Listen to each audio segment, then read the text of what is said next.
দর্শক, এই মুহূর্তে এভার কেয়ার হাসপাতালের সামনে আছেন সহকর্মী আহমেদ সরোয়ার। সরাসরি যাচ্ছি তার কাছে। সরোয়ার, বেগম খালেদা জিয়ার শারীরিক অবস্থার আরো কোনো তথ্য আছে? কারা আছেন এখন সেখানে?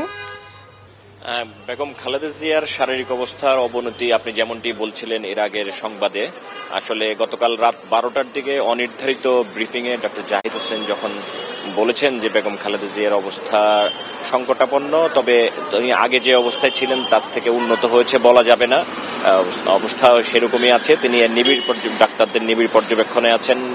দেশি বিদেশি ডাক্তারদের সমন্বয় যে মেডিকেল বোর্ড তাকে নিবিড় পর্যবেক্ষণে রেখেছেন।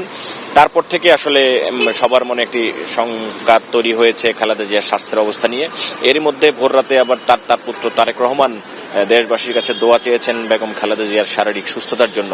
আসলে ডক্টর জাহিদ যেমনটা জানিয়েছেন যে খালেদা জিয়া প্রথমে কেবিনে, তারপর সিসিইউতে, তারপর আইসিইউতে। উনি আসলে বেশ কিছুদিন যাবতই ডাক্তারদের নিবিড় পর্যবেক্ষণে আছেন।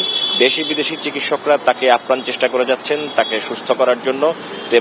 এর আগে যেমনটি বলেছিলেন যে তাদের আসার খবর হচ্ছে যে খালেদা জিয়া চিকিৎসা গ্রহণ করছেন, অর্থাৎ তারা ধারণা করছেন যে আস্তে আস্তে। কিন্তু কালকে রাতে যখন আবার ডক্টর জাহিদ বললেন যে তার অবস্থা কিছুটা সংকটাপন্ন, অর্থাৎ এই সময় আসলে এই রোগীগুলি এরকমই, কখন যে ভালো থাকে আর কখন যে ডেটোরেট করে এটা আসলে ঠিকভাবে বলা যায় না। কারণ জানেন যে বিভিন্ন মাল্টি অর্গান ডিসিপ্লিনে তার সমস্যা রয়েছে।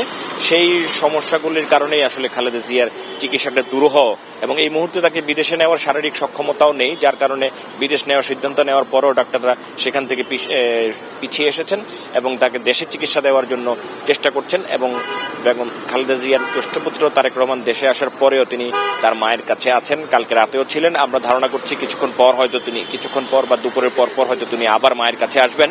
তো এ পর্যন্ত গতকাল রাতে যা বলেছেন ডাক্তার জাহিদ হোসেন, সেটার উপরেই ভিত্তি করে আমরা আমাদের অসমর্থিত সূত্র, যেটা আমাদের বিভিন্ন সূত্র থেকে আমরা জানতে পারছি যে আসলে খালেদার চিকিৎসা চলছে। এখন আসলে দেশবাসীর দোয়া চেয়েছেন এবং খালেদা জিয়া দেশবাসীর দোয়া চেয়েছেন তার পরিবারের পক্ষ থেকে, এবং এই আসলে আল্লাহ চাহে তো তিনি আবার তারা আশা করছেন যে দেশবাসীর দোয়া এবং আল্লাহর রহমতে তিনি আবার রাজনীতির মাঠে বা সুস্থ হয়ে বাসায় ফিরে যাবেন এমনটা প্রত্যাশা করছেন। তবে তারা তাদের চিকিৎসা অব্যাহত রেখেছেন।